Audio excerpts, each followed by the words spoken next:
Praise the lord, praise the Lord. परमेश्वर का धन्यवाद हो। प्रियो, इस समय ये समय होगा कि हम परमेश्वर के वचन में चलेंगे और परमेश्वर के वचन से हम कुछ चीज़ों को सीख रहे हैं, जैसा कि आप सबको मालूम है। और एक विषय पर हम लगातार बातचीत कर रहे हैं और वह विषय है छोटी लोमड़ियाँ, है ना। जैसे वचन में लिखा है कि हम यीशु मसीह ने कहा, मैंने तुम्हें इसलिए चुना है कि तुम जाकर फल लाओ और तुम्हारा फल बना रहे। तो फल बना रहे, फलदायी जीवन रहे, हम फ्रूटफुल रहें, हमारे जीवन में हम फ्लोरिशनेस रहे, हमारे फल बरकरार रहें, बने रहें, हमारी ब्लेसिंग्स बनी रहें, उसके लिए उनको कैसे हम बनाए रखें, इस चीज़ पर हम चर्चा कर रहे हैं। और क्या चीज़ें हैं जो उसको ख़राब करने की कोशिश करती हैं, बिगाड़ने की कोशिश करती हैं, बर्बाद करने की कोशिश करती हैं, वो उसमें से हमने पहले देखा था। एक तो आलसीपन था, वो भी हमारी आशीषों को बर्बाद करता है, हमारी ब्लेसिंग्स को डिस्ट्रॉय करता है। दूसरी चीज़ हम सीख रहे थे गुस्सा, क्रोध।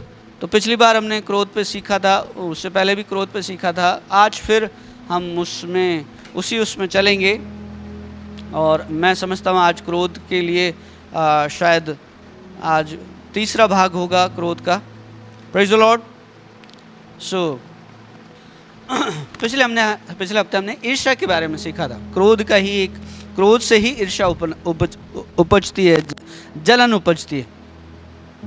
तो आज हम पढ़ेंगे क्रोध के बारे में। प्रियो, क्रोध घातक है, खतरनाक है, और क्रोध के कारण बहुत सारे परमेश्वर के दास लोग, परमेश्वर के भक्त लोग, विश्वासी लोगों की ज़िंदगियों में जो बड़ी बड़ी आशीषें जो परमेश्वर ने वायदा की थी, वो बड़ी बड़ी आशीषों से वो वंचित हो गए, चूक गए उसको पाने से। कारण था क्रोध के कारण वो बड़ी ब्लेसिंग्स पाने से चूक गए, बड़ी बड़ी आशीषों को पाने से चूक गए, वहाँ पहुँचने से चूक गए जहाँ परमेश्वर उन्हें पहुँचाना चाहता था। Praise the Lord. चाहता था और आज भी चाहता है। सो आज हम उसी बात पर चर्चा करेंगे जो पिछले 2-3 हफ्तों से हम कर रहे हैं, क्रोध के ऊपर। सो क्रोध के कुछ उदाहरण हम देखेंगे कि किन लोगों ने क्रोध किया और परमेश्वर की आशीषों से वंचित रह गए। मैं आपको क्रोध के बारे में इसलिए सिखा रहा हूँ प्रियो कि एक ये छोटी लोमड़ी है, छोटी है लेकिन लोमड़ी है। और ये क्या कर सकती है? लोमड़ी मीन्स जो लोमड़ियाँ जो होती हैं, जो क्या करती हैं, खेती को ख़राब करती हैं, फसल को ख़राब करती हैं, है ना। तो श्रेष्ठ गीत में क्या था कि वो हमारी दाग की बारियों में क्या लगे हैं? फूल लगे हैं, फल लगे हैं, तो उन छोटी लोमड़ियों को पकड़ लें। तो आज हमने इस छोटी लोमड़ी क्रोध को पकड़ा है, तो हम इस पर क्या कर रहे हैं? चर्चा कर रहे हैं। Praise the lord. सो परमेश्वर हम पर अनुग्रह करे कि आज बहुत अच्छे से हम इस चीज़ को सीख पाएँ और क्रोध हमेशा के लिए करना बंद करें। और आज हम बहुत सारी चीज़ें क्रोध के बारे में सीखेंगे। सो आइए एक प्रार्थना करते हैं। जीवित परमेश्वर, इस वचन के सामने प्रभु हम अपने सर को झुकाते हैं प्रभु, और वचन का आदर मान करते हैं, इज्जत करते हैं प्रभु जी। हाँ प्रभु राजा, मुझ दास पर अनुग्रह कर और अपने काम के लिए इस्तेमाल कर। सुनने वालों पर अनुग्रह कर, सुनने वाले कान और ग्रहण करने वाला मन दे प्रभु। हर एक डिस्टर्बेंस दूर रहे, अनुग्रह कर कि प्रभु हम सब आत्मिक उन्नति करें और तुझ में बढ़ते जाएं, और हर एक उस छोटी लोमड़ी को जो हमारी ज़िंदगी को, हमारी आशीषों को ख़राब करती है, उन पकड़ लें और उन्हें निकाल दें और फेंक दें। दया कर यीशु प्रभु के नाम से, आमीन। Praise the lord, praise the lord. So मेरे साथ निकालेंगे गिनती की किताब, उसका 20 अध्याय। बाइबल की चौथी किताब है गिनती, उत्पत्ति, निर्गमन, गिनती, व्यवस्था, चौथी किताब है। पढ़ेंगे गिनती 20 का 10 से 12 तक। यहाँ पर मूसा और हारून के बारे में लिखा है, और इजरायली लोग जो वो हैं उनके बारे में यहाँ कुछ चीज़ें लिखी। पढ़ेंगे। और मूसा और हारून ने मंडली को उस चट्टान के सामने इकट्ठा किया। तब मूसा ने उससे कहा, हे दंगा करने वालों, हे दंगा करने वाली सुनो, हे दंगा करने वालों सुनो, क्या हमको तुम्हारे लिए इस चट्टान में से जल निकालना होगा? वहाँ पर क्या हुआ? वहाँ पर मैं आपको समझाना चाहता हूँ। मूसा और हारून एक बड़ी भीड़ को, इजरायलियों को लेकर चल रहे हैं, कनान देश पहुँचना चाहते हैं। कनान देश पहुंचना चाहते हैं। और बीच में क्या हुआ, जब ये मिस्र की गुलामी में से चले तो समय समय पर कुछ जब हम सफ़र करते हैं तो सफ़र में क्या होता है कि सफ़र में हम एक जगह से दूसरी जगह से तीसरी जगह पहुंचते हैं और हमारे पास बहुत सारी ऐसी चीज़ें होती हैं जो हम उसको लगातार लेके चल नहीं सकते। वो समय समय पर जैसे भोजन है, पानी है, ख़त्म होता रहता है। तो इनके सामने भी पानी की समस्या आ गई। जब ये चल रहे हैं तो इनके पास अब पीने के लिए पानी नहीं है। और जब इजराइलियों के पास पीने के लिए पानी नहीं है तो ये मूसा और हारून वो कहने लगे, जो इनके लीडर थे, कि भाई तुम हमें कहाँ ले आए, यहाँ पानी नहीं है, यहाँ हमारे पशुओं के लिए पानी नहीं है, हमारे लिए पानी नहीं है। तो ये कुड़कुड़ाने लगे, थोड़ा चिढ़ने लगे, गुस्सा करने लगे। किन पर? मूसा और हारून पर।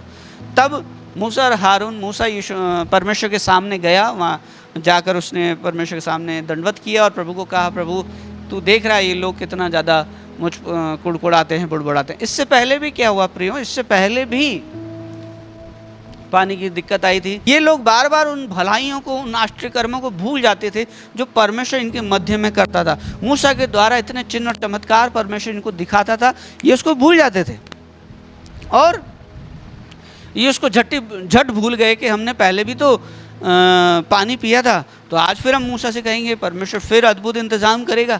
लेकिन ये क्या करते थे, ये चिढ़ते थे, कुड़कुड़ाते थे, कहाँ ले आया, मरने को ले आया तू तो, और ऐसे ऐसे करके। तो मूसा के पास गए। मूसा के पास जब गए तो मूसा प्रभु के पास गया और प्रभु से बोला, प्रभु, तो प्रभु ने कहा तू जा चट्टान से बातें करना। अब क्या हुआ, जब ये लोग चिढ़ रहे थे, गुस्सा कर रहे थे, तो मूसा गया और मूसा ने जाकर क्या करा, अब वापस पढ़ो 10 से 12। तब मूसा ने हाथ उठाकर लाठी चट्टान पर 2 बार मारी। हाँ। तब मूसा ने उससे कहा, हे दंगा करने वालों, हाँ। क्या हमको तुम्हारे लिए इस चट्टान में से जल निकालना होगा? हाँ। तब मूसा ने हाथ उठाकर लाठी चट्टान पर 2 बार मारी। मूसा ने चट्टान पर 2 बार लाठी मारी। पहले वाला अनुभव दोहराया। पहले चट्टान पर यीशु परमेश्वर ने कहा था 1 बार लाठी मारना, इस बार कहा था कि तू चट्टान से बातें करना।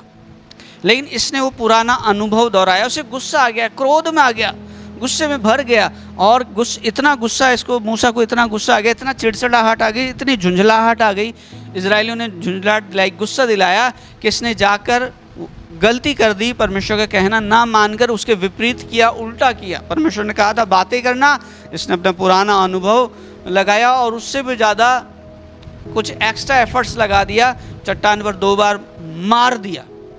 और वहाँ पर ये बात परमेश्वर को इनकी पसंद नहीं आई। आगे पढ़ो। और उसमें से बहुत पानी फूट निकला।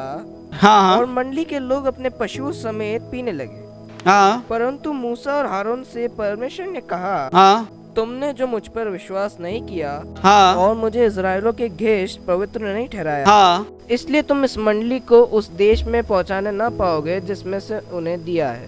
तुम लोग इस मंडली को उस देश में पहुंचाने नहीं पाओगे जिसके लिए मैंने तुमसे वादा किया है। यानी कि परमेश्वर इनसे गुस्सा हुआ, इनके क्रोध के कारण परमेश्वर इनसे नाराज़ हुआ और परमेश्वर ने वो जो वादा इनसे किया था, जो ब्लेसिंग इन्हें दी थी कि तुम कनान देश में पहुंचोगे, लेकिन ये कहा कि तुम उस देश में नहीं पहुंच पाओगे। तो प्रियो, हमारे साथ भी कई बार ऐसा होता है कि हम उस क्रोध में, उन झुंझलाहट में, उस गुस्से में वो ब्लेसिंग, वो वायदे जो परमेश्वर ने हमें किए हैं उनको पाने से वंचित हो जाते हैं, चूक जाते हैं, बिकॉज हमारा गुस्सा, और गुस्सा भी ऐसा कि परमेश्वर की आज्ञा के खिलाफ काम करना। तो कभी भी कुछ भी हो प्रियो, परमेश्वर की आज्ञा के खिलाफ काम नहीं करना। कई बार होता है परमेश्वर के दासों के साथ भी ऐसा होता है कि कलीसिया के लोग उन्हें क्या करते हैं, कलीसिया के लोग उन्हें छोटी छोटी सी बातों से उनसे नाराज़ हो जाते हैं या कहने लगते हैं या कुछ और कहने लगते हैं। और कई बार ऐसा होता है कि परमेश्वर के दास झुंझला उठते हैं। लेकिन कितना भी कुछ भी हो जाए, परमेश्वर के दासों के लिए ये बात है कि झुंझलाहट में वो काम नहीं करना, गुस्से में वो काम नहीं करना जो परमेश्वर के वचन के खिलाफ है। क्यों? यदि कर दिया तो लोग तो यर्दन के पार पहुंच पाएंगे, लेकिन जो लीड करने वाला है, जो लीडर है, वो रह जाएगा। बहुत सारे परमेश्वर के दासों के लिए आज ऐसी स्थिति है कि वो कई लोग कहते हैं, एक जगह मैं परमेश्वर का वचन सुन रहे थे, एक पासवान प्रचार कर रहे थे और हम लोग वचन सुन रहे थे, तो मैं और मेरे पास एक पास्टर और बैठे थे। तो वो एक आए क्वायर लीडर आए और क्वायर लीडर कह रहे थे, वो आराधना कर रहे थे, तो उन्होंने कहा कि सारे पासबान लोग थे, सारे पास्टर्स की एक कोई मीटिंग थी, कुछ समय पहले की बात बता रहा हूँ। तो उन क्वायर लीडर ने कहा ये हम खड़े होते हैं और हम परमेश्वर की आराधना करते हैं। तो पासबान खड़े हो गए, जब बोला तो खड़ा तो होना ही है। अच्छा, जो आराधना कराने वाला था वो जवान लड़का था और जो पास्टर्स लोग जो थे वो सब सीनियर पास्टर्स थे। तो क्या हुआ कि उन्होंने बोला, क्वायर लीडर ने बोला आइए हम ताली बजा कर नाचते गाते हुए प्रभु की आराधना करेंगे। अब पासबान खड़े तो हो गए, लेकिन आराधना भी कर रहे हैं, लेकिन तालियां उनसे नहीं बज रही, तालियां नहीं बज रही हैं। तो वो जो पास्टर मेरे साथ खड़े थे उन्होंने कहा कि यार ये पास्टर लोग गाते तो अच्छा हैं, ये लोगों से तालियां भी बजवा लेते हैं, गा भी लेते हैं, लेकिन खुद तालियां नहीं बजाते। तो मैंने उस पास्टर से कहा, उन पास्टर के मैंने कहा क्या लोग पासबान लोग स्वर्ग जाएंगे? क्या पासबान लोग स्वर्ग जाएंगे? क्यों? क्योंकि स्वर्ग में क्या है? स्वर्ग में हर समय आराधना ही तो होती है। Praise the Lord. तो एक सिखाने वाले को भी ज़रूरी है, जो सिखाने वाला है, जो लीडर है, जो पास्टर है, उसको भी ज़रूरी है कि जैसा वो बोल रहा है वैसा वो खुद भी उसकी ज़िंदगी में भी होना चाहिए। Praise the Lord. हम आराधना के लिए बोलते हैं, हम ताली बजाने के लिए बोलते हैं, हम नाचने के लिए बोलते हैं, लेकिन हम वो चीज़ हमें खुद भी करनी चाहिए। वरना क्या होगा, लीडर लोग जो एक बड़ी भीड़ को लेकर चल रहे हैं, अगुवाई कर रहे हैं, पासबानी कर रहे हैं। फादर मतलब आत्मिक पिता, पास्टर मतलब आत्मिक पिता। तो जो पिता उनको लेके चल रहा था, ऐसा ना हो कि परिवार तो चला जाए और पिता वंचित रह जाए। यहाँ पर यही हुआ, मूसा और हारून उस बड़ी भीड़ को लेकर चल रहे हैं, लेकिन इन्होंने झुंझलाहट में, गुस्से में वो काम कर दिया जो परमेश्वर को पसंद नहीं था। इन्होंने वो काम किया जो जिसके लिए इनकी खुद की प्रशंसा, खुद की तारीफ हो गई। अरे बोले मूसा ने 2 बार मारा और पानी आ गया, है ना। अपनी महिमा मंडल का काम हो गया यहाँ पर, ना कि परमेश्वर को महिमा देने वाला। परमेश्वर को महिमा देना कब होता? जब उस चट्टान से बातें करते, और जब ये बातें करते और पानी आता था, सोचिए अब इजरायली लोग कितनी परमेश्वर की बढ़ाई करते कि अरे परमेश्वर कितना महान है। चट्टान, पत्थर, जिससे पत्थर से बातें की जा रही है और वो पानी दे रहा है। इन्होंने पहले का अनुभव दोहराया। परमेश्वर हमेशा अलग अलग स्ट्रैटेजी अपने लोगों को देता है, अलग अलग तरीके देता है अपनी सेवा के लिए, अलग अलग काम देता है अपनी सेवा के लिए। Praise the Lord. एक ही स्ट्रैटेजी, एक ही तरीका हमेशा यूज़ करने के लिए नहीं कहता। Praise the lord. सो क्रोध के कारण, गुस्से के कारण परमेश्वर के महान दास मूसा और हारून वो ब्लेसिंग, वो आशीष, वो कनान देश जिसमें दूध और मधु की धाराएं बहती हैं, उसके लिए परमेश्वर ने इनसे वादा किया था। मूसा और हारून इजरायलियों को वहाँ पहुँचा तो पाए, लेकिन खुद वहाँ जाने से वंचित हो गए। और एक जगह ऐसा लिखा है बाइबल में, यहीं पर मूसा और हारून के लिए, मूसा के लिए, कि मूसा ने उस कनान देश को दूर से देख तो लिया, लेकिन उसमें प्रवेश नहीं कर पाया, उस तक पहुँच नहीं पाया, वहाँ से जाने से चूक गया। मैं इसको चूक गया ही बोलूँगा, क्रोध के कारण। Praise the Lord, praise the Lord. तो क्रोध इतना खतरनाक है प्रियो, क्रोध इतना घातक है कि वो ब्लेसिंग, वो आशीषें जो परमेश्वर ने हमारे लिए रख रखी हैं, उनको आने से भले ही कोई कितना भी बड़ा लीडर हो, कितना भी बड़ा चरवाहा हो, कितना बड़ा पासबान क्यों ना हो, यदि उसकी ज़िंदगी में भी ऐसी बातें हैं जो परमेश्वर के वचन के खिलाफ हैं, तो वो भी उन ब्लेसिंग्स पाने से चूक जाएगा। Praise the Lord. कोई ये ना समझे कि अरे मैं तो इतना सामर्थ्य पुरुष हूँ, परमेश्वर मुझे इतना इस्तेमाल करता है, मैं तो परमेश्वर के लिए सेवा के लिए बड़े बड़े काम करता हूँ। कोई ये ना सोचे। मूसा जैसा परमेश्वर का महान दास, है ना, वो उस ब्लेसिंग्स को पाने से, वो उन आशीषों को पाने से चूक गया, जो दूध और मधु की धाराएं जो वहाँ जिस देश में बहती हैं, वहाँ जाने से वो वंचित हो गया। यदि ज़िंदगी में हमारी ज़िंदगी में जो ब्लेसिंग्स आई हैं, फल जो आए हैं, फूल जो आए हैं, उनको यदि हम बचाना चाहते हैं, उनको हम कैश करना चाहते हैं, उनको यदि हम भोगना चाहते हैं, उनका आनंद लेना चाहते हैं, तो हमें क्या करना पड़ेगा? हमें वचन के अनुसार जीवन जीना पड़ेगा। वचन में लिखा है क्रोध नहीं करना है। Praise the Lord. दूसरा उदाहरण, पहला उदाहरण मैंने आपको मूसा और हारून का बताया, दूसरा उदाहरण पढ़ेंगे क्रोध की क्या नुकसान है। क्रोध से क्या नुकसान हो सकता है, क्रोध हमारी ज़िंदगी से क्या छीन लेगा, है ना। मूसा और हारून से क्या छीन लिया? वो महान ब्लेसिंग छिन गई, चूक गए वहाँ पहुँचने से, वो उनको पा नहीं पाए, उनका आनंद नहीं ले पाए। किनका? उस कनान देश का, उस ब्लेसेड देश का जिसके लिए परमेश्वर ने वादा किया था। पढ़ेंगे दूसरा उदाहरण पढ़ेंगे, दूसरा इतिहास उसके 26 अध्याय 17 पद से लेकर 21 पद तक।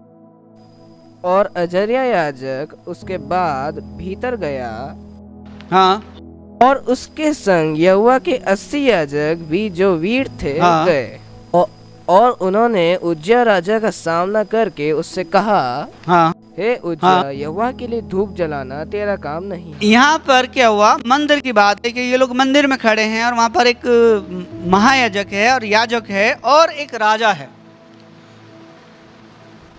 और ये राजा क्या हुआ? उस मंदिर में घुस गया और उन्होंने उज्जिया राजा से कहा, हाँ, कहा कि परमेश्वर के लिए धूप जलाना तेरा काम नहीं है। हाँ, परमेश्वर के लिए धूप जलाना तेरा काम नहीं, और हारून की संतान अर्थात उन याजकों का ही काम। हाँ, यहाँ पर ये हुआ प्रियो कि जो राजा था, ये राजा क्या हुआ? परमेश्वर के मंदिर में घुस गया और इसकी इच्छा ये थी कि भाई मैं जाकर परमेश्वर के मंदिर में धूप जला लूँ। हम इसका पढ़ेंगे, 16 से पढ़ें तो बहुत अच्छे से समझ पाएंगे। परंतु जब वह सामर्थी हो गया, एक काम करो, इसका 26 का पहले 5 पढ़ो। 26 का 5 पढ़ो। और जकरिया के दिनों में हाँ, परमेश्वर के दर्शन के विषय में समझ रखता था, परमेश्वर की खोज में लगा रहता था, और जब तक वह यहोवा की खोज में लगा रहा, तब तक परमेश्वर उसको भाग्यवान किए रहा। तब उसने जाकर फिलिस्तियों से युद्ध किया। हाँ, बस ठीक है। अब एक काम करो, इसका पढ़ो, 15 पढ़ो। फिर उसने यरूशलेम में गम्बुटों और कंगोरों पर रखने को चतुर पुरुषों के निकाले हुए यंत्र भी बनवाए, जिनके द्वारा तीर और बड़े बड़े पत्थर फेंके जाते थे। कीर्ति दूर दूर तक फैल गई, क्योंकि उसे अद्भुत सहायता यहाँ तक मिली कि वह सामर्थी हो गया। परंतु जब वह सामर्थी हो गया, 16 पद में लिखा है, परंतु जब वो सामर्थी हो गया तब उसका मन फूल उठा। कौन से राजा की बात हो रही है? उज्जिया राजा की बात हो रही है कि जब वो सामर्थी हो गया तब उसका मन फूल उठा, और उसने बिगड़ कर अपने परमेश्वर यहोवा का विश्वासघात किया। उसने बिगड़ कर अपने परमेश्वर का विश्वासघात किया, यानी परमेश्वर ने कुछ विश्वास योग्यता हर एक के लिए ठहरा रखी कि तुम विश्वास योग्य बने रहना, लेकिन इसने क्या करा? विश्वासघात किया। और अर्थात वह धूप की वेदी पर धूप जलाने को यहोवा के मंदिर में घुस गया। धूप जलाने के लिए कहाँ घुस गया? परमेश्वर के मंदिर में घुस गया धूप जलाने के लिए। और अजर्या याजक उसके बाद भीतर गया, हाँ, और उसके संग यहोवा के 80 याजक जो वीर थे वो गए। और उन्होंने उज्जिया राजा का सामना करके उससे कहा, राजा का रिस्पेक्ट किया, सम्मान किया याजकों ने, और कहा, हे उज्जिया। और इनसे एक राजा को इन्होंने एक सलाह दी। राजा या कोई कितना भी बड़ा हो, लेकिन परमेश्वर के दास का स्थान परमेश्वर के लोगों के लिए उससे भी बड़ा है, ध्यान रखिएगा। परमेश्वर के दास को परमेश्वर ने अधिकारियों से भी, यानी यूँ समझिए कि इस ज़माने में जो राजा थे वो भी, उनकी भी ये ड्यूटी थी, उनको भी ज़रूरी था कि परमेश्वर के दासों का आदर मान करें, सम्मान करें और उनके काम में इंटरफेयर ना करें, क्योंकि परमेश्वर ने उन्हें ठहराया है। आगे पढ़ो।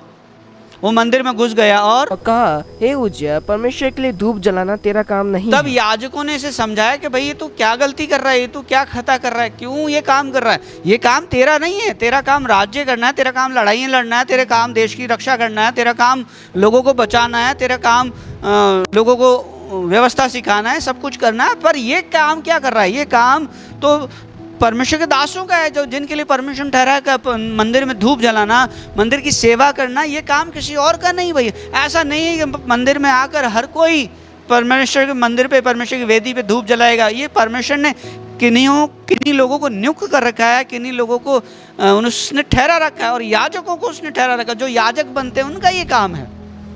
और याजक लोग, कितने याजक लोग हैं? 80-81 यहाँ पर याजक लोग हैं, और ये क्या कर रहे हैं? उज्जियाह राजा को समझा रहे हैं। तब क्या हुआ?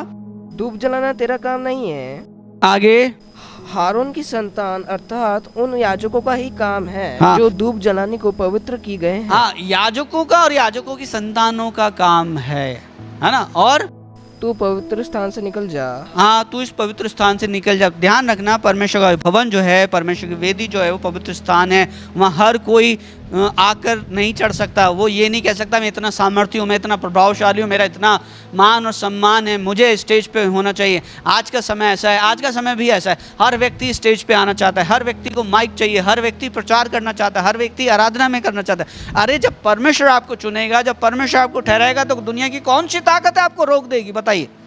जब परमेश्वर ही आपको उठाएगा, जब परमेश्वर ही आपको ऊंचे पे ले जाएगा, तो कौन है जो आपको मना कर सकता है? लेकिन उस समय तक का इंतजार तो करिए, वेट तो करिए। आज हर ये सोचता है मैं ये काम करने लग जाऊं, मैं ये काम करने लग जाऊं, मैं ये काम करने लग जाऊं। प्रियो, एक बात ध्यान रखना, हर काम के लिए परमेश्वर ने एक विशेष व्यक्ति नियुक्त कर रखा है। परमेश्वर के भवन में कुर्सियां लगाने वाले भी होते हैं, दरी उठाने वाले भी होते हैं, प्रचार करने वाले भी होते हैं, सब होते हैं। सबका अपना अपना काम है और कोई काम छोटा या बड़ा नहीं है। आप सोचिए, यदि कोई दरी बिछाने वाला दरी नहीं बिछाएगा तो क्या होगा? दूसरों को, याजक को जाके बिछानी पड़ेगी। तो ऐसे याजक भी उनको छोटा नहीं समझे। तो परमेश्वर ने सबका एक काम ठहरा रखा है। लेकिन होता क्या है कि हर एक व्यक्ति को लगता है कि मैं प्रचार करूं, मैं संगीत गाऊं, मैं आराधना करूं। अरे परमेश्वर है जो उठाएगा, परमेश्वर है खड़ा करेगा। लेकिन बने तो रहिए, खड़े तो रहिए, परमेश्वर के आदर, परमेश्वर के वचन का आदर मान सम्मान तो कीजिए। हम भले ही कितने पैसे वाले क्यों ना हो, हम भले ही कितनी ऊंची पोस्ट पे क्यों ना हो, हम कुछ भी क्यों ना हो, लेकिन परमेश्वर के भवन में हम क्या हैं? कॉमन मैन हैं।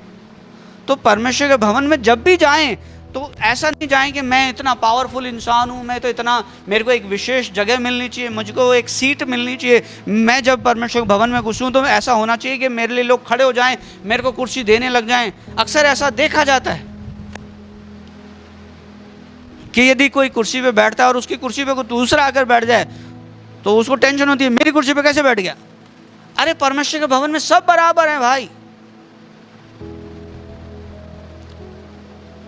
तो कोई ये ना सोचे पास्टर जो मंच पे रहते हैं और जो कांग्रेगेशन नीचे रहती है, तो पास्टर के अलावा, याजक के अलावा मंदिर में हर एक किसी को अहंकारी नहीं, कोई पास्टर तो खैर नम्र दीन है ही, लेकिन कोई व्यक्ति अपना घमंड नहीं बता सकता कि पास्टर तू हट जा, मैं प्रचार करूंगा, क्वायर आप हट जाओ, हम आराधना करेंगे। ऐसा नहीं कर सकते। परमेश्वर ने हर एक को ठहराया है भाई, याजकों को ठहराया है यहाँ पर आराधना के लिए।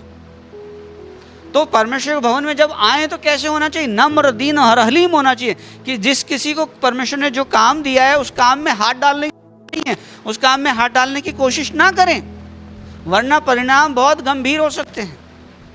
अभी पढ़ेंगे हम आगे, पढ़ो आगे क्या हुआ। राजा ने क्या किया? राजा ने कहा अरे मैं तो राजा हूँ, मुझे कौन रोकेगा, है ना, मैं तो इतना प्रभावशाली, मैं तो इतना महान, मैं तो इतना बड़ा, मैं तो इतना ऐसा सब कुछ हूँ। वचन में लिखा है परमेश्वर के वचन को जानता था, परमेश्वर के दर्शन का खोजी था, सब कुछ था, समझदार था। लेकिन ये बढ़ता गया, इसे आशीष मिलती गई। लेकिन जब इसे आशीष मिलने लगी, जब बढ़ने लगा, तब ये घमंड से भर गया। परमेश्वर के याजक लोग ही तो हैं सलाह देने वाले, परमेश्वर के याजक लोग ही तो हैं प्रार्थना में उठाए रखने वाले, परमेश्वर के दास लोग ही तो हैं जो रात और दिन अपने लोगों के लिए, अपने कलीसिया के लिए प्रार्थना करते रहते हैं। लेकिन जब कलीसिया ऊंची उठ जाए, लोग ऊंचे उठ जाएं, उन्नति तरक्की पालें, तो क्या परमेश्वर के दास से बड़े हो गए?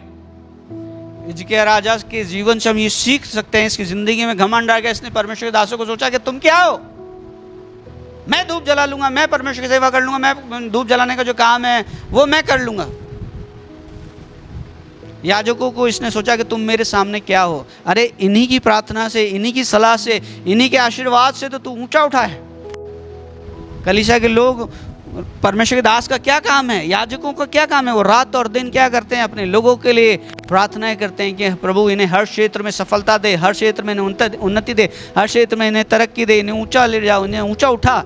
और जब ऊंचा उठ जाएं, जब बड़े हो जाएं, तब कोई बच्चे जब बच्चे थे, माँ बाप ने उन्हें चलना सिखाया, माँ बाप ने उन्हें कहा, तो जब बड़े हो गए, जब जवान हो गए, जो सामर्थ्य हो गए, तो क्या उन्हें अधिकार मिल गया अपने बाप के सामने खड़ा होने का, बाप को सीना दिखाने का, बाप को आंखें दिखाने का? नहीं। तो याजक को भी पास्टर बोलते हैं, फादर बोलते हैं, आत्मिक पिता कहते हैं। तो क्या आत्मिक कोई कितना भी बड़ा हो जाए, लेकिन वो कोई कितना भी बड़ा हो जाए अपने बाप से बड़ा हो सकता है क्या? बताइए, नहीं हो सकता। लेकिन ये उजिया राजा, इसकी जिंदगी में घमंड आ गया और क्या करा इसने? पढ़ो। अब उजिया धूप जलाने को धूपदान हाथ में लिए झलझला उठा। धूपदान को हाथ में लिया, धूपदान को हाथ में लिया। ध्यान रखना, धूपदान, धूप जो धूप पात्र जो होता था, धूपदान उसको बोलते हैं, उसको हाथ में लेना याजकों के अलावा किसी के लिए अलाउ नहीं था। परमिशन नहीं थी किसी और को उस चीज के हाथ लगाने की। और पढ़ो आगे। और वे झंझला उठा। वो जब याजकों ने उसे रोका तो उजिया राजा जो है झुंझला उठा, उसे गुस्सा आया और वे याजकों पर झुलझुला रहा था। हाँ, कि याजकों को देखते देखते यहोवा के भवन, याजकों पर झुंझला रहा था, याजकों पर गुस्सा कर रहा था, उन्हें डांट रहा था। और क्या हुआ? ऐसा करते करते ही याजकों को देखते देखते यहोवा के भवन में धूप की वेदी के पास ही। एक बात ध्यान रखना, उस जमाने में एक कुछ स्थान होते थे, एक कॉमन मैन के लिए, फिर एक याजक के लिए और एक महायाजक के लिए। तो हर एक व्यक्ति उस परम पवित्र स्थान तक नहीं पहुंच पाता था। लेकिन इसने क्या करा? इसने वहाँ उस जगह जाने की कोशिश करी जहाँ याजक लोग जाते थे, उस स्थान को प्राप्त करने की कोशिश करी जो याजकों का था, जहाँ याजक उठते थे, खड़े होते थे, उस स्थान पर पहुँचने की कोशिश करी। उस जगह वो रुतबा हासिल करने की कोशिश करी जो परमेश्वर के दासों का है। कोई कितना भी बड़ा महान हो जाए, कितना भी बड़ा वो हो जाए, लेकिन जो परमेश्वर के दासों का है वो परमेश्वर के दासों का है। कोई भी बच्चा अपने बाप से बड़ा नहीं हो सकता, ध्यान रखना। याजकों का हाथ कलीसिया के ऊपर आता है, ऐसा याजक के द्वारा अभिषेक कलीसिया के ऊपर आता है। याजकों के द्वारा कभी जो याजक के पास अभिषेक होता है वो कलीसिया पर उतरता है, तो ब्लेसिंग ऊपर से नीचे आती है। ये भले ही राजा है ना, सामर्थ्य, ये सब कुछ है, लेकिन परमेश्वर के दासों के बराबर नहीं है। परमेश्वर के दासों को विशेष महत्व दिया है परमेश्वर ने। एक परमेश्वर खुद परमेश्वर उनको आदर करता है, प्यार करता है परमेश्वर अपने दासों को। Praise the Lord. वचन नए नियम में लिखा है, यूहन्ना किताब में, कि जो मेरी सेवा करता है पिता उसका आदर करता है। Praise the lord. सो ये झुंझला उठा, गुस्सा है इसे। तो गुस्सा खतरनाक है प्रियो। इस गुस्से का किस पे गुस्सा कर रहा है? परमेश्वर के दासों पे गुस्सा कर रहा है, जिन लोगों ने इसे बढ़ाया, जिन लोगों ने इसे सलाह दी, जो लोग रात और दिन इसके लिए धूप जलाते थे, इसके लिए भेंट चढ़ाते थे, इसके लिए परमेश्वर के मंदिर में, परमेश्वर के भवन में प्रार्थनाएं करते थे, उन्हीं पर ये झुंझला उठा। बाइबल लिखा अपने माँ बापों का आदर करना, तो पासवानों के लिए तो लिखा है कि अपने अगुओं को दोगुना आदर की योग्य समझना। कोई कितना भी सामर्थ्य क्यों ना हो, उसको अधिकार नहीं मिल जाता। कोई कितना भी बड़ा ताकतवर क्यों ना हो जाए, उसको अधिकार नहीं मिल जाता कि परमेश्वर के दासों से उनके काम को ले ले। परमेश्वर के दास नियुक्त हैं हर एक सेवा करने के लिए। परमेश्वर का भवन जो है एक पवित्र स्थान है, और उस पवित्र स्थान में हर कोई व्यक्ति को एंट्री, हर कोई, वो परमेश्वर का जो स्टेज होता है, परमेश्वर के दास जहाँ खड़े होते हैं, वो एक पवित्र स्थान है। हर किसी की एंट्री वहाँ पर अलाउ नहीं करती है। इन्होंने क्या करा? उजिया राजा ने क्या करा? वो काम किया जो परमेश्वर की दृष्टि में अनुचित है। और क्या हुआ? याजकों को देखते देखते याजकों के सामने परमेश्वर के भवन में धूप की वेदी के पास। पहले क्या होता था? तुरंत इंस्टेंटली तुरंत रिजल्ट मिलता था। आज नहीं मिलता है। आज अनुग्रह का समय है। बाइबल लिखा बुरे काम की दंड की आज्ञा फुर्ती से नहीं मिलती, इसलिए इंसान का मन उसमें लगा रहता है, लेकिन सजा मिलती है। ध्यान रखना, सजा मिलती है। हमेशा हमें उस बात को ध्यान रखना है, अपने अगुओं का, परमेश्वर के दासों का आदर मान करना। और बाइबल तो कहती है उनका डबल आदर मान करना। यहाँ पर उजिया राजा ने क्या करा? उनको छोटा समझा। अरे बोले हटो, तुम ही हो क्या? मैं भी तो कुछ हूँ, मैं राजा हूँ, मैं ये हूँ और मैं वो। जाकर वो काम किया, वो धूपदान हाथ में ले लिया, और जैसे ही हाथ में ले लिया, याजकों को देखते ही देखते क्या हुआ? पढ़ो। परमेश्वर के भवन में धूप की वेदी के पास ही उसके माथे पर कोढ़ प्रकट हो गया। और कोढ़ लाइलाज बीमारी होता था, पता है आपको? और क्या हुआ आगे? और अर्दरिया महायाजक और सभी याजकों ने उस पर घिष्ट की और क्या देखा कि उसके माथे पर कोड़ निकल आया है। हाँ। तब उन्होंने उसको वहाँ से झटपट निकाल दिया। हाँ। वरन ये जानकर कि यहोवा ने मुझे कोड़ी कर दिया हाँ। है, उसने बाहर जाने की हाँ। उतावली की। राजा मरने के दिन तक कोड़ी रहा। और राजा मरने के दिन तक कोड़ी रहा। मरने के दिन तक कोड़ी रहा, मतलब ये मर गया लेकिन ये उस कोड़ से आज़ाद नहीं हो पाया। इतनी खतरनाक सजा इसको मिली, इतनी भयानक क्रोध, झुंझलाहट, गुस्सा इतना खतरनाक है कि वो ऐसा वाला दुख दे गया, ऐसी वाली पीड़ा इसको दे गया जो जीवन भर इस पीड़ा में पड़ा रहा और उससे कभी बाहर नहीं निकल पाया। क्यों? क्योंकि क्या करा इसने? परमेश्वर के दासों पर गुस्सा करा, परमेश्वर के दासों के ऊपर झुंझलाया, जो कि इसका काम नहीं है। परमेश्वर के दास आदरणीय हैं, परमेश्वर के दास रिस्पेक्टेबल हैं। हमारा देश तो गुरुओं का देश है और गुरुओं का मान सम्मान करने वाला देश है। भारत देश में परमेश्वर के दासों का, परमेश्वर के लोगों का, जो भक्त लोग होते हैं, संत लोग होते हैं, उनका बड़ा मान सम्मान होता है। बहुत सारे लोग उनको गुरुओं को गुरुदेव बोलते हैं। इवन पढ़ाने वालों तक को लोगों को गुरुदेव बोला जाता है, मतलब देव यानी देवता के बराबर उनको कंपेयर कर दिया जाता है सिखाने वालों को। लेकिन ये राजा है, परमेश्वर के दर्शन की समझ भी रखता है, सब कुछ उसे मालूम है, ये बढ़ रहा है, आशीष हो रहा है, बढ़ता जाता है, लेकिन अहंकार आ गया, घमंड आ गया। और घमंड ने क्या करा? गुस्सा लिया आया और गुस्सा क्रोध आया। क्रोध में क्या हुआ? ये झुंझला गया, झुंझलाहट इसकी ज़िंदगी में। जैसे मूसा और हारून झुंझला गया था, मूसा झुंझलाया था, वैसे ये भी झुंझलाया। और झुंझलाते ही क्या हुआ? जैसे मूसा ब्लेसिंग से वंचित हो गया, इसकी ज़िंदगी में लाइलाज बीमारी आ गई और ज़िंदगी भर ये उस बीमारी से पीड़ित रहा, इवन मरने तक पीड़ित रहा। कोई मेडिसिन को काम नहीं आई, कोई इसकी जो भी कुछ उसने प्रयास किए होंगे, कोशिशें की होंगी, कोई काम नहीं आया। कोड़ उस जमाने में ऐसी लाइलाज बीमारी होती। हालांकि परमेश्वर तो सब कुछ ठीक कर सकता है, लेकिन फिर भी परमेश्वर ने भी इसे चंगाई नहीं दी इसके मरने तक।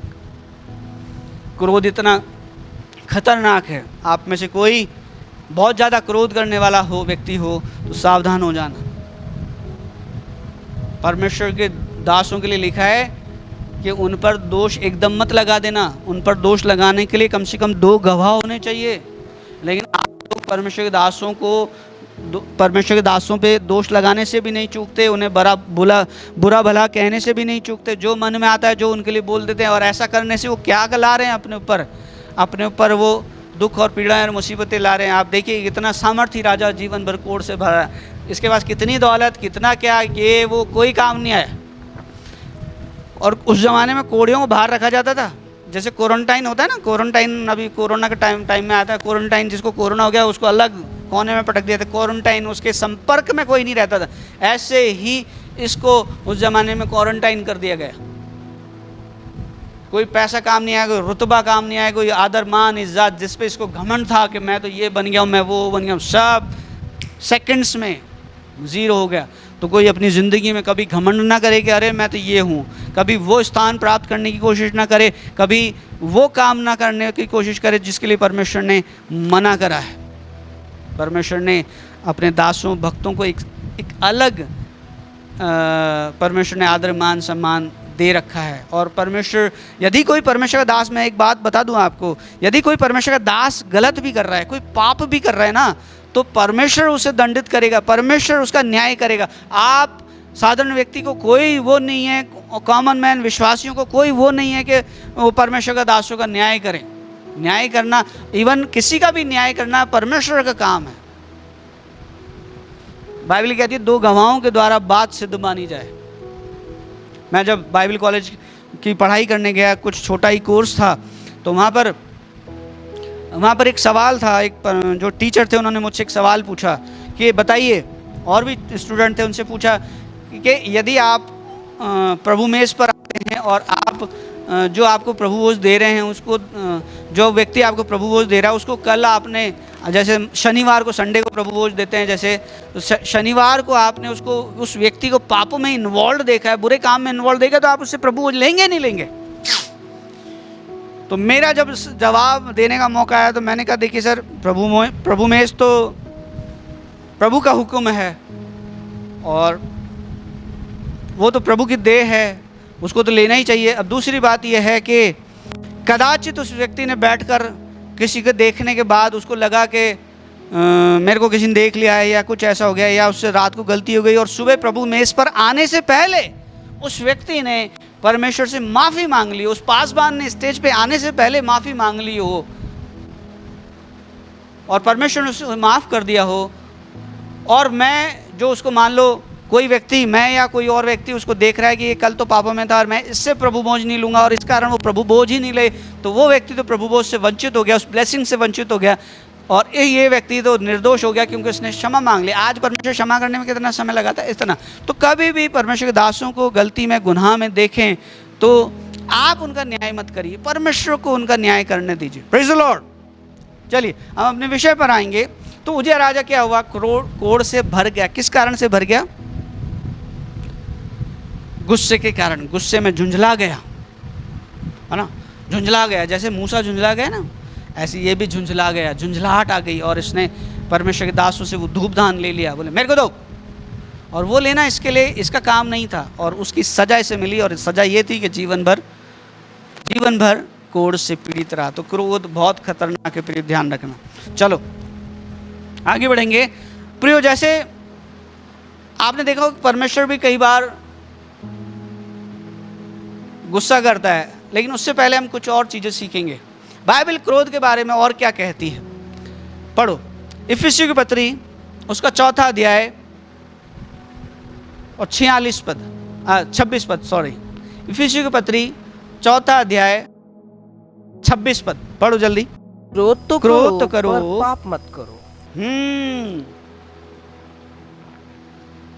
वापस पढ़ो। क्रोध तो करो पर पाप मत करो। पाप मत करो, इसका मतलब क्या? इसका मतलब यह है कि कई बार कोई ऐसी गलती करता है, इजराइलियों ने गलती करी और मूसा ने वो काम किया जो परमेश्वर की दृष्टि में गलत था। वहाँ लिखा मूसा का पाप, आप गिनती किताब में पढ़ लेना, वहाँ लिखा मूसा का पाप, यानी कि आज्ञा ना मानना भी पाप की श्रेणी में आता है। आदम और हवा ने किया था, आज्ञा ही तो नहीं मानी थी, और ये उनके लिए पाप गिना गया। तो क्रोध तो करो पर पाप मत करो। यदि मूसा गुस्सा भी आ रहा था उस समय, उसमें उसको वो काम नहीं करना चाहिए था जो परमेश्वर के वचन के खिलाफ है, पाप नहीं करना चाहिए था। तो क्रोध तो करो पर पाप मत करो। बहुत सारे लोगों को जब गुस्सा आता है ना, तो गुस्से में वो पता नहीं क्या हो जाता है, गुस्से में गालियां बकने लगते हैं, है ना, तुरंत अपनी मसीहत को तिखाल में रख देते हैं, ताक में रख देते हैं, तो गालियां बकने लगते हैं और श्राप देने लगते हैं, बदुआएं देने लगते हैं, कोसने लगते हैं। ये क्या कर रहे हैं? पाप कर रहे हैं। क्रोध माँ बाप भी करते हैं अपने बच्चों पर क्रोध, उन्हें डांटते हैं, उन्हें पनिश करते हैं, है ना, लेकिन ऐसा वाला क्रोध मत करिए जो पाप की श्रेणी में आता है। ऐसा वाला क्रोध मत करिए जिसको परमेश्वर ने मना किया है, जो परमेश्वर के वचन के खिलाफ है। क्रोध, बाइबल लिखा है अपने बेटे पर छड़ी चला, लेकिन उसको इतना भी मार मत डाल के वो मर जाए। वचन में लिखा, हे बच्चे वालों अपने, हे बच्चे माँ बापों को कहा, हे बच्चे वालों अपने बालकों को रिस ना दिलाओ, यानी इतना ज़्यादा भी गुस्सा मत करते रहो भाई, इतने भाई चिढ़ते मत रहो, इतना भी ऐसा मत करो जो तुम्हारे बच्चे मतलब चिढ़ने लग जाएं, वो होने लग जाएं। तो क्रोध तो करना है, माँ बाप क्रोध करते हैं। एक बहुत अद्भुत घटना मैं आपको बताता हूँ, ये क्रोध में नहीं आती है, क्रोध में भी, और ये पवित्र क्रोध है। माँ बाप जो करते हैं क्रोध, बहुत पहले की बात है, आज से 20-25 साल पहले मैं एक परमेश्वर के दास को सुन रहा था, तो वो बता रहे थे कि उनकी जो बेटी थी ना, बेटी, वो क्या करती थी, अंगूठा मुंह में लेती थी। छोटी थी बेटी हुई उनके, और छोटी थी बेटी, 4-5 महीने की बेटी थी, और वो बच्ची क्या करती थी, अंगूठा मुंह में लेती थी। उसको बार बार उसका अंगूठा, उसकी मम्मी अंगूठा निकालती, वो बार बार फिर वापस ले लेती, फिर निकालती, फिर बार बार ले लेती। तो परमेश्वर के दास ने एक दिन क्या करा, अपनी बेटी के अंगूठे पर जब उसने लिया, उस अंगूठा मुंह में ले रखा था, फिर उसने वापस ले लिया, फिर 1-2 बार निकाला, फिर वापस ले लिया। तो परमेश्वर के दास ने क्या करा, ऐसे एक बार, फिर एक बार, 2 बार उस पर करा, फिर उसने एक बार लिया, फिर उसके पनिश लगा, फिर उसको लगा कि भाई अंगूठा मुंह में लेने पर पड़ेगी। कैसे पड़ेगी? ऐसे यूं अंगूठे पे खटाक ऐसे। तो फिर उस बेटी ने अंगूठा, उस बच्ची ने, छोटी सी बच्ची ने अंगूठा मुंह में लेना बंद कर दिया। इसको कहते हैं पवित्र क्रोध। और उसी समय कोई होता है, तेरे समझ में नहीं आता, तेरे मिर्ची लगा देती हूँ, ये कर देती, 2-4 लगा देती, कर देती, इसको बोलते हैं पाप, गलत गंदा, कुछ अलग खतरनाक है, ये अच्छा नहीं है, ऐसा वाला क्रोध नहीं करना चाहिए। तो क्रोध तो करो पर पाप मत करो। और आगे, हो सूर्यास्त होने तक तुम्हारा क्रोध ना रहे। सूर्यास्त होने तक तुम्हारा क्रोध नहीं रहना चाहिए। सूर्यास्त का मतलब, जैसे मान लो भाई तुम्हें सुबह सुबह तुम्हारा टैंटे हो गया, पति पत्नी में हो गया, माँ बाप में हो गया, बच्चों में हो गया, बच्चों का माँ बाप से, माँ बाप का बच्चों से हो गया, अब वो उधर मुंह फुला के घूम रहा है, वो उधर मुंह फुला के घूम रहा है। तो बाइबल क्या कहती है कि भाई सूर्य अस्त होने से पहले पहले, पढ़ो, तुम्हारा क्रोध नहीं रहना चाहिए। भाई आपको चलो आपको गुस्सा आया, आपने गुस्से में कुछ थोड़ा ऊंचा नीचा बोल दिया, अब जाके क्या कर लो, मान लो आपने अपनी बिटिया से बोल दिया है, अपनी बिटिया को गुस्से में कुछ बोल दिया, या अपने बेटे को कुछ बोल दिया, या पत्नी को कुछ बोल दिया, तो जाओ और जाकर क्या करो, मना लो शाम को। Praise the Lord. सॉरी बोलने वाला बहादुर है, ध्यान रखना। सॉरी बोलने वाला एक वीर है, वो कमज़ोर नहीं है इसलिए सॉरी नहीं, ऐसा नहीं है कि जो कमज़ोर है इसलिए सॉरी बोल रहा है। हर बुद्धिमान व्यक्ति, बाइबल लिखा हमें अपने घर में भी बुद्धिमानी से एक दूसरे के साथ व्यवहार करना चाहिए। हर बुद्धिमान, पता ही क्या होगा, जब हम मान लो कोई मनमुटाव हो गया, कोई बात हो गई, और अब हम 1-2 दिन तक, 3-4 दिन तक बात नहीं करेंगे एक दूसरे से, तो आप बताइए कि हम साथ में बैठकर प्रार्थना कैसे कर सकते हैं? उस घर में क्या फैमिली प्रेयर हो सकती है? नहीं होगी। उस घर में फैमिली प्रेयर, जितने दिन वो गुस्सा हैं, जितने दिन एक दूसरे से बात नहीं कर रहे, उतने दिन तक वो फैमिली प्रेयर बंद हो जाती है। क्या हो गया? पति पत्नी में टंटा हो गया, 4 दिन तक एक दूसरे से बात नहीं कर रहे हैं, एक ही पलंग पे हैं, लेकिन दोनों के मुंह अलग अलग हैं, एक दूसरे की तरफ देख भी नहीं रहे, अलग अलग चादर ओढ़ रहे हैं। और तो और कभी कभी बहुत सारे लोग ये भी करते हैं, बहुत सारे परिवार में ऐसा भी होता है कि वो उस कमरे में है और वो उस कमरे में, खाना छोड़ देते गुस्से में, नहीं खाना मेरे को, ले आ, वो प्लेट फेंक दी और कैसरोल फेंक दिया, रोटियां फेंक दी, सब्जी फेंक, नहीं खाना मेरे को, गुस्सा। ये है पाप। हो भी गया, गलती भी हो गई, खता भी हो गई, तो क्या करिए? शाम होने से पहले उस क्रोध को खत्म कर दीजिए। ध्यान रखना, 4-5 दिन तक, 10 दिन तक, मैंने कई लोगों को ऐसे देखा है 6-6 महीने अपने जीवन साथी से बात नहीं कर रहे, 3-3 महीने अपने जीवन साथी से बात नहीं कर रहे। तो आप बताइए, जब 3-3 महीने जीवन साथी से बात नहीं हो रही है, 6-6 महीने जीवन साथी से बात नहीं हो रही, तो क्या साथ मिलकर प्रेयर कर पा रहे हैं? साथ मिलकर प्रार्थना कर पा रहे हैं? नहीं कर पा रहे होंगे, कर ही नहीं सकते, क्योंकि बाइबल ने कहा जहाँ 2 जन एक मन होकर कुछ करेंगे, मान लो फॉर्मेलिटी के तौर पे बैठ के प्रार्थना भी कर रहे हैं, तो अभी वो प्रार्थना ऊपर तक नहीं पहुँच रही, छत से गिरकर नीचे वापस आ रही। क्यों? क्योंकि दोनों जने एक मन तो है ही नहीं, दोनों जने एक मन तो है ही नहीं, फॉर्मेलिटी हो रही है, औपचारिकता हो रही है। सो क्या करना चाहिए? सांझ होने से पहले, यानी सूर्यास्त से पहले, मतलब अंधेरा होने से पहले, या एक समय से पहले, परमेश्वर का वचन ये समझाना चाहता है कि भाई कुछ समय बाद ही वापस चीज़ें ठीक कर लेनी चाहिए, वापस चीज़ें रिपेयर कर लेनी चाहिए। Praise the Lord. अन्यथा क्या होगा, जब प्रार्थना नहीं होगी, एक दूसरे से बात नहीं होगी, घर में मनमुटाव होगा, तो एक थर्ड पर्सनालिटी है, एक थर्ड पर्सनालिटी है, वो आता है, वो फुसफुसाता है फिर, और थर्ड पर्सनालिटी का नाम है शैतान। वो आता है, वो फुसफुसाता है। ध्यान रखना, आदम और हवा के साथ क्या हुआ था? आदम कहीं दूर था, हवा अकेली थी, और शैतान आया, फुसफुसाया, प्रलोभन में आ गई, फंस गई, और वो फल तोड़ लिया, खा लिया, और पाप हो गई, और खुद हो गई। तो फिर वो था कि अब मैं तो डूब ही रही हूँ, क्यों नहीं मैं इसको भी लेके डूबूं? तो हम तो डूबेंगे, तुम्हें भी ले डूबेंगे वाली बात हो गई, और खुद तो खाया, आदम को भी खिलाया। सो ऐसा नहीं होना चाहिए प्रियो। किसी से भी, भले घर के मुखिया से गलती हो गई, अब बच्चे से सॉरी बोलना है, बोल दीजिए, क्या छोटे हो जाएंगे? अपने ही घर के व्यक्ति को तो मना रहे हैं, अपने ही घर के व्यक्ति को तो आप वापस प्यार कर रहे हैं, अपने घर के व्यक्ति से तो रिश्ता ठीक कर रहे हैं, चाहे अपनी पत्नी हो, चाहे अपना पति हो, चाहे अपने बच्चे हो, चाहे कोई भी हो। प्रार्थना में बैठने से पहले क्या आप कोई भी पाप करके, कोई भी गलती करके, कोई भी खता करके बिगर परमेश्वर से सॉरी मांगे प्रार्थना कर सकते हैं? क्या बिगर रिश्ता सही करे प्रार्थना कर सकते हैं? नहीं कर सकते। तो इसलिए भाई फटाफट क्या करा करो, फटाफट क्या करा करो, मेल मिलाप कर लिया करो। Praise the Lord. तो क्रोध में कोई भी ऐसा काम ना करें प्रियो जो पाप है, और एक समय तो क्रोध को खत्म कर देना चाहिए, वापस चीज़ों को रिपेयर कर लेनी चाहिए। मैं मानता हूँ चीज़ें गिर जाती हैं, चीज़ें टूट जाती हैं, लेकिन रिपेयर भी तो होती हैं। Praise the Lord. रिपेयर भी तो होती हैं, तो उन्हें तुरंत रिपेयर कर लीजिए। गुस्से में आपने कुछ बोल दिया है, पत्नी नाराज हो गई, बच्चे नाराज हो गए, पति नाराज हो गया, जाइए और मना लीजिए। Praise the Lord. परमेश्वर के वचन को आदर दीजिए। अब मैं कहता हूँ आपके घर में सुकून और शांति रहेगी। आमीन। चलिए आगे बढ़ेंगे। Praise the Lord. मैं समझ रहा हूँ आप कुछ सीख रहे होंगे। आमीन। यदि आप वचन से कुछ आशीष पाते हैं, सीखते हैं, तो जरूर कमेंट्स किया करिए। चलिए एक और बात पढ़ेंगे, भजन संहिता उसका 30 अध्याय उसका 5 पद। परमेश्वर ने भी क्रोध किया, मैं बताता हूँ आपको।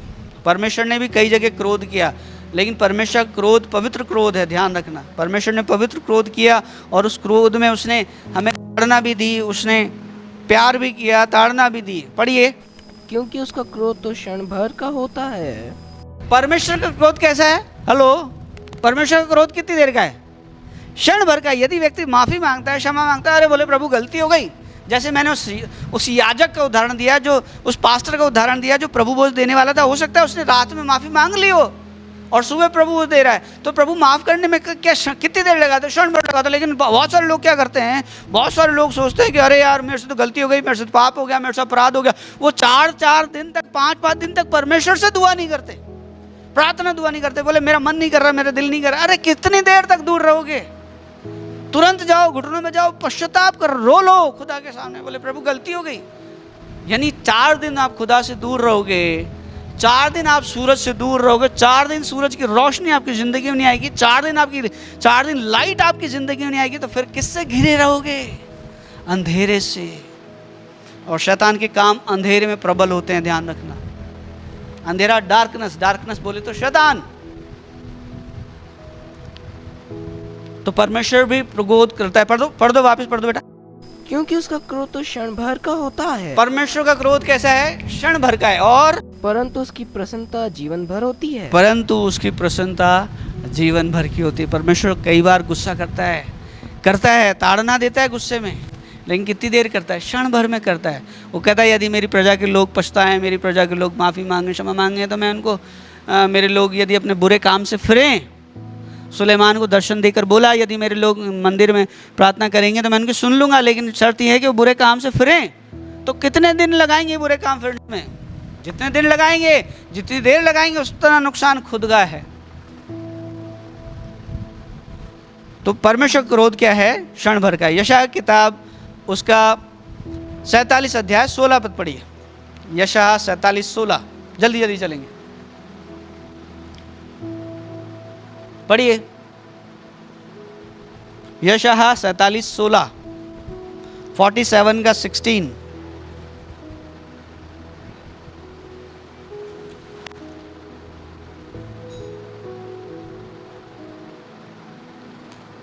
चलिए एक काम करिए, मत्ती रचित सुसमाचार उसका 5 अध्याय 21 पद पढ़िए। तुम सुन चुके हो कि पूर्व काल के लोगों से कहा गया था, हाँ, हत्या न करना। हाँ, और जो कोई हत्या करेगा वह कचहरी में दंड के योग्य होगा। हाँ, लिखा है पूर्व काल के लोगों से कहा गया था कि हत्या न करना और जो कोई हत्या करेगा, हाँ, वह कचहरी में दंड के योग्य होगा। और परंतु मैं तुमसे यह कहता हूँ, हाँ, कि जो कोई अपने भाई पर क्रोध करेगा, जो कोई अपने भाई पर क्रोध करेगा, यीशु मसीह ने आकर व्यवस्था को और कठिन कर दिया है। जो कोई अपने भाई पर क्रोध करेगा वह कचहरी में दंड के योग्य होगा। वो कचहरी में दंड के योग्य। पहले लोग हत्या करते थे तो कचहरी में दंड के योग्य थे, आज तो प्रभु अपने भाई पर गुस्सा करने के लिए भी मना कर रहा है। आगे, और जो कोई अपने भाई को निकम्मा कहेगा वह, हाँ, जो अपने भाई को कह रहे तू निकम्मा है, तो किसी काम का नहीं है, वो भी दंड के योग्य होगा और महासभा में दंड के योग्य होगा। और जो कोई कहेगा अरे मूर्ख, वह दंड की आग के योग्य होगा। हाँ, और इसलिए यदि तू अपनी भेंट वेदी पर लाए, इसलिए जब तू अपनी भेंट वेदी पर लाए और वहाँ तू स्मरण करे, वहाँ याद आए तुझे कि मेरे भाई के मन में मेरे प्रति मेरी ओर से कुछ विरोध है, हाँ, तो तू अपनी भेंट वहीं वेदी के सामने छोड़ दे। अब प्रभु ये कह रहा है, यीशु मसीह यहाँ पर ये सिखा रहा है कि तू मंदिर तो आ रहा है, तू प्रार्थना करने तो आ रहा है, तू परमेश्वर के भवन में तो आ रहा है ना, परमेश्वर के मंदिर में तो आ रहा है, प्रार्थना करने तो आ रहा है, परमेश्वर के भवन में तो आ रहा है, लेकिन यदि तेरे भाई और तेरे में मन मुटाव है तो पहले परमेश्वर की आराधना करने से पहले एक काम कर, तू जब परमेश्वर के भवन में आ गया तो वापस जा, तू भेंट लेके आया, भेंट को छोड़ के जा और वापस जा और जाकर अपने भाई से पहले क्या कर ले, मेल मिलाप कर ले। यानी मुझसे मेल मिलाप करने से पहले, मेरी आराधना करने से पहले, मुझे भेंट चढ़ाने से पहले, मेरी वर्शिप करने से पहले तुझे चाहिए अपने रूठे हुए भाई को मनाना। Praise the Lord. क्योंकि तेरा भाई भी मेरी आराधना करता है और तू भी मेरी आराधना करता है। तेरा भाई रुष्ट बैठा है, नाराज बैठा है और तू मुझे प्रसन्न करना चाह रहा है। मुझे परमेश्वर चाहता है हमारे पारिवारिक रिश्ते भी, हमारे भाई बंधुओं के रिश्ते भी बहुत प्रगाढ़ हों, बहुत मजबूत हों। Praise the Lord. इसलिए वो कह रहा है जा पहले अपने भाई से मेल मिलाप कर, मेरी उपासना तो करना तू, लेकिन अपने भाई से तो कर ले। अपने भाई को रूठा कर, अपने भाई को गुस्सा दिलाकर, अपने भाई को नाराज कर कर तू मेरी आराधना कर रहा है, मुझे खुश करना चाह रहा है, मुझे प्रसन्न करना चाह रहा है, ये ठीक नहीं है। इसलिए प्रभु ने कहा यदि तेरे तू भेंट लेके आया है, मंदिर में आया है, और भेंट लेके आना यानी परमेश्वर की आराधना करना, उसकी सेवा करना, उसको प्रसन्न करना, उसको आदर देना, ये सब करना चाहिए, करना है। लेकिन एक काम कर, भेंट तो छोड़ के जा और जा अपने भाई को मना। और आगे, तू अपनी भेंट वहीं वेदी के सामने छोड़ दे, हाँ, और पहले जाकर अपने भाई से मेल मिलाप कर। जाकर अपने भाई से मेल मिलाप कर। सॉरी भी मांगने की जरूरत है तो मांग ले, माफ़ी मांगने की जरूरत है मांग ले, तूने गलत किया है, तूने दिल दुखाया है, माफ़ी मांग ले, सॉरी मांग ले। यानी नम्र बन, दीन बन, हलीम बन और फिर मेरी आराधना कर। Praise the Lord. नम्र नहीं है, दीन नहीं है, मन में कठोरता है, मन में भाई के प्रति गुस्सा है, उसके मन में तेरे प्रति गुस्सा है, और जब वो तेरा सगा भाई है, तेरा भाई है, तो तू मंदिर में आया तो वो क्यों नहीं आया? उसको भी चाहिए था कि वो भी मंदिर में होना चाहिए था, लेकिन तुम्हारी आपसी लड़ाई के चक्कर में एक व्यक्ति घर पर रह गया और एक व्यक्ति मंदिर में आया। तो जाकर अपने भाई से मेल मिलाप कर और फिर आकर मेरे हिसाब से मेरा मानना यह है कि दोनों मिलकर क्या करो, परमेश्वर की आराधना करो, जय जयकार करो। Praise the Lord. ऐसा होना चाहिए। इसलिए यीशु मसीह ने कहा क्या कर, जा और क्या कर, मेल मिलाप कर और तब आकर अपनी भेंट चढ़ा। मेल मिलाप कर, तब आकर अपनी भेंट चढ़ा। जब तू मेल मिलाप कर लेगा, हो सकता है तेरा भाई भी तेरे साथ आ जाए और फिर क्या हो, तुम दोनों मिलकर प्रभु की आराधना करो, दोनों मिलकर प्रभु को प्रसन्न करो, दोनों मिलकर परमेश्वर भवन में आने की जो आशीष होती है, दोनों मिलकर दोनों पाओ। Praise the Lord.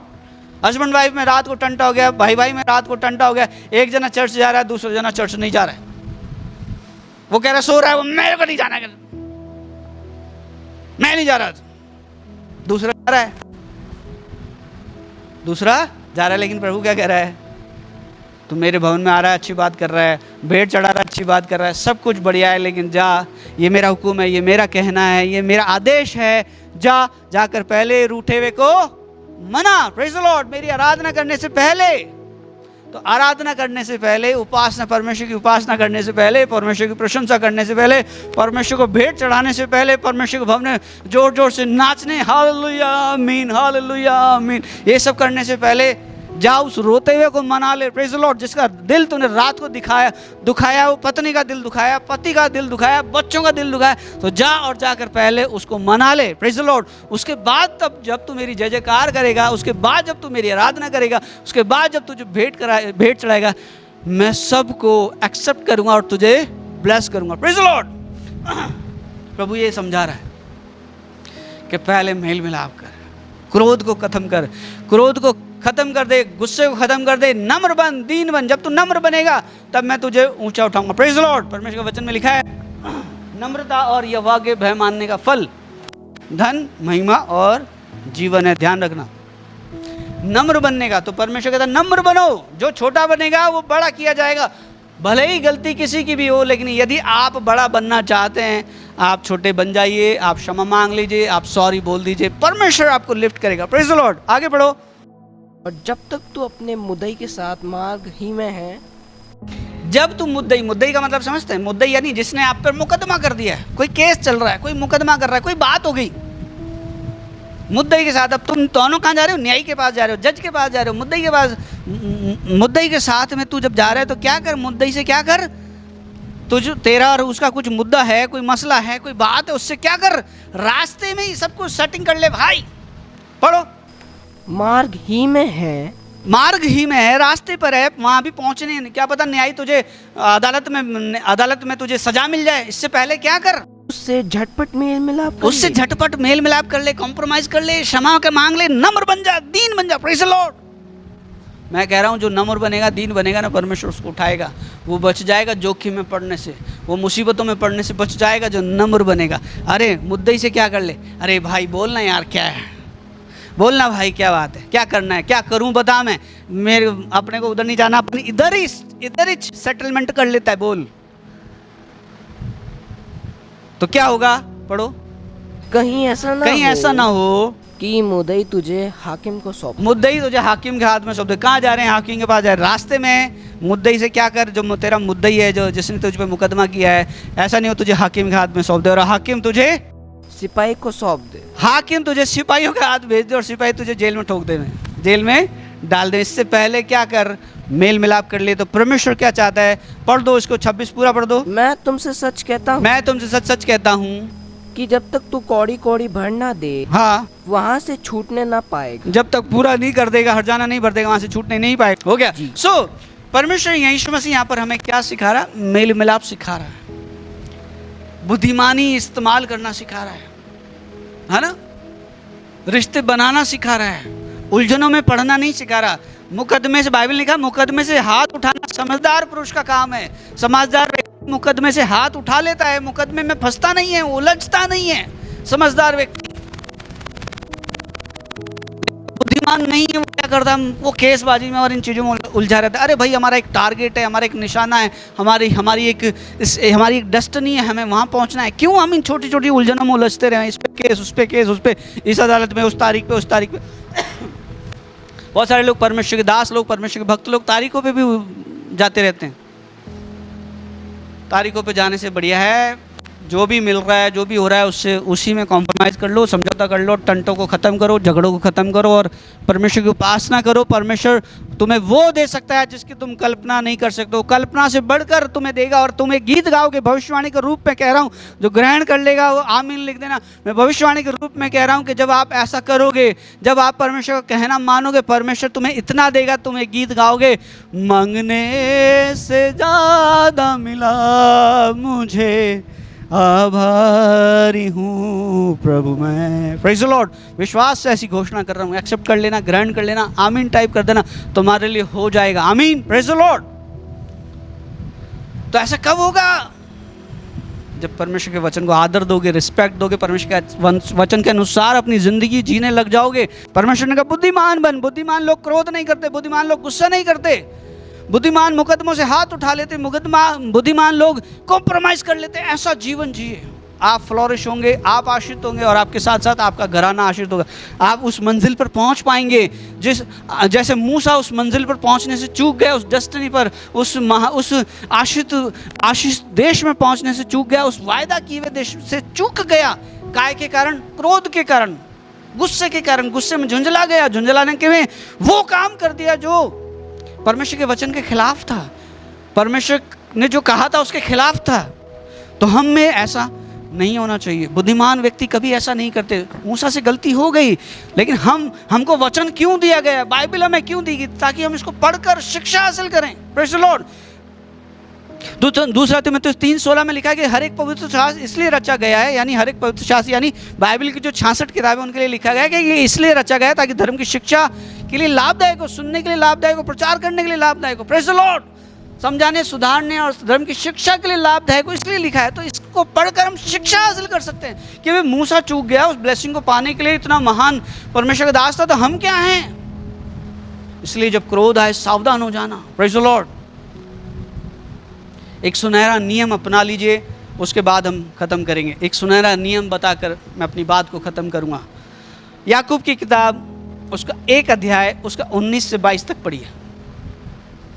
याकूब 1:19 से 22 तक पढ़िए। हे मेरे प्रिय भाइयों, हे मेरे प्रिय भाइयों, ये बात तुम जानते हो, ये बात तुम जानते हो, इसलिए हर मनुष्य सुनने के लिए तत्पर, हर एक मनुष्य सुनने के लिए तत्पर, ध्यान से तत्पर हो। हाँ, बोल, जैसे जैसे सैमुएल ने कहा, बोल प्रभु तेरा दास सुनता है। Praise the Lord. सुनने में तत्पर हो और बोलने में धीरा, बोलने में धीरा। बाइबल में कहा जहाँ ज्यादा बातें होती ना, अपराध भी होता है, तो बोलने में धीमा होना चाहिए, धीरे होना चाहिए, बकबक नहीं करने वाला होना चाहिए। और क्रोध में धीमा हो, बोलने में धीरा हो, और क्रोध में क्या हो, धीमा हो। बाइबल में मैंने पिछली बार बताया था, झट क्रोध करने वाले के साथ में मत रहना, उसकी चाल मत सीखना। Praise the Lord. तो बोलने के लिए मतलब सुनने के लिए तत्पर हो, बोलने में थोड़ा धीरा हो, और हाँ, और क्रोध में धीमा हो। Praise the Lord. धीमी मशीन बन जाइए क्रोध के लिए। Praise the Lord.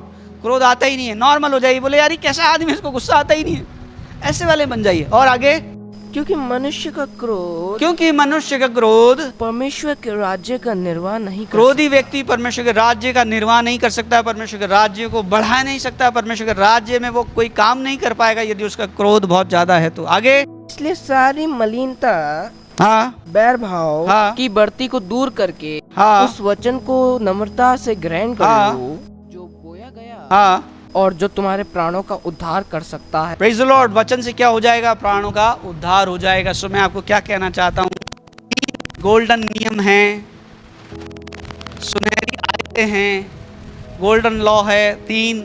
इसको अपनी जिंदगी में लिख लीजिए, अपनी बाइबल में लिख लीजिए। और वो क्या नियम है, सुनने के लिए तत्पर, बोलने में धीरा, मतलब धीमा, मतलब धीरा का मतलब धीमा जैसा ही है ना, कम बोलने वाला, और क्रोध में धीमा। Praise the lord, praise the Lord. तो बाइबल कहती है वचन पर क्या करो, वचन पर चलने वाले बनो, केवल सुनने वाले। इसको आगे पढ़ दो थोड़ा सा और।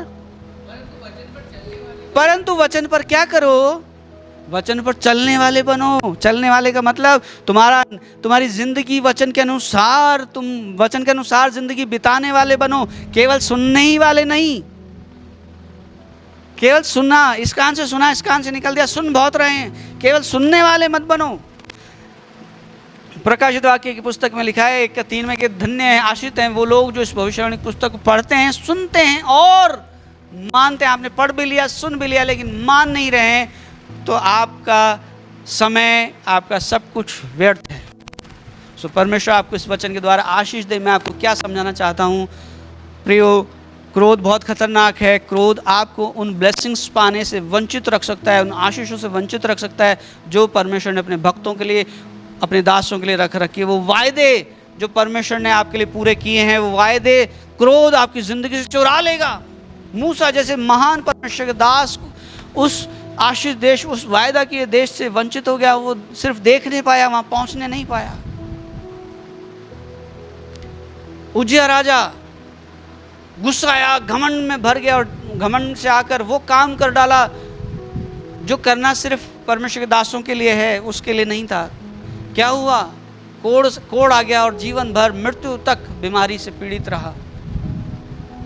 वो ब्लेसिंग्स, वो आशीष जो उसको पहले मिली थी, राजा बन गया और सामर्थ्य हो गया, धन ऐश्वर्य सब बढ़ गया, सब बेकार हो गया, कोई काम का नहीं। हमारे हिंदुस्तान में एक बात कहते हैं, पहला सुख निरोगी काया है।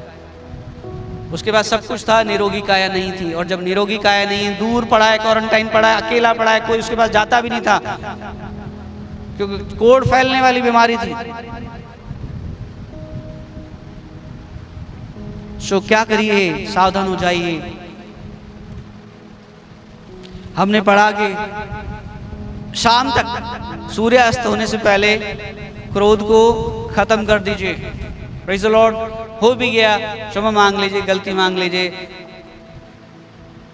मेल मिलाप कर लीजिए। परमेश्वर भी क्रोध करता है, लेकिन वो परमेश्वर खुद क्रोध में बहुत धीमा है। Praise the Lord. यदि उससे क्षमा मांगते हैं तो वो माफ कर देता है। तो हमें भी परमेश्वर जैसा स्वभाव हमारा होना चाहिए। Praise the Lord. परमेश्वर आपको आशीष दे, बरकत दे। आइए अपनी आंखों को बंद करें, हम प्रार्थना करें। जीवित महान परमेश्वर, धन्यवाद के साथ तेरे सम्मुख आते हैं प्रभु। धन्यवाद देते हैं सुंदर समय के लिए प्रभु राजा। ना सिर्फ वचन सुनना काफ़ी है, ना सुनाना काफ़ी है, लेकिन वचन को मानना बहुत ज़रूरी है प्रभु। तेरे वचन से आज हमने सीखा कि क्रोध हमारी ज़िंदगी के लिए बड़ा खतरनाक है प्रभु। ये उन आशीषों से हमें वंचित कर सकता है जो तूने हमारे लिए रखी हैं प्रभु जी।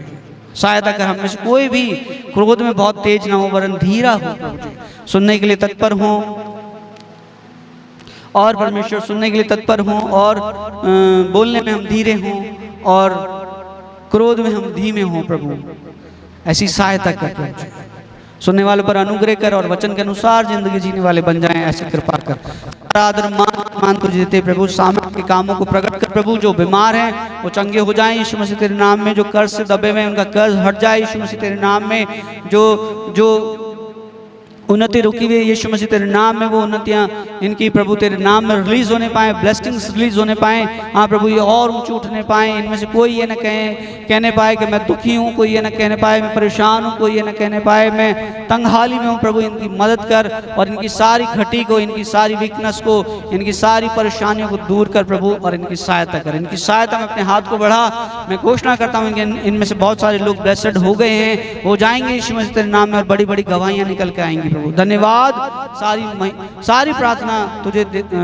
सारी प्रार्थना तूने हमारी सुनी है। सारा आदर मान सम्मान हम तुझे चढ़ाते हैं। प्रार्थना को सुना उसके लिए धन्यवाद। सारी महिमा तुझे देते। छोटी प्रार्थना तेरे प्यारे बेटे हमारे उद्धारकर्ता यीशु मसीह के नाम में हम मांगते हैं। दया से सुन और कबूल कर ले और बख्श दे, क्योंकि हम यीशु प्रभु के नाम से तुझे मांगते हैं। आमीन। अब प्रभु यीशु मसीह का अनुग्रह, पिता परमेश्वर का प्रेम, पवित्र आत्मा की सहभागिता और संगति अब से लेकर हमेशा तक हम तमाम सुनने वालों को साथ होती रहे। हम सब कहें आमीन। Praise the Lord. प्रभु आप सबका आशीष दे। God bless you.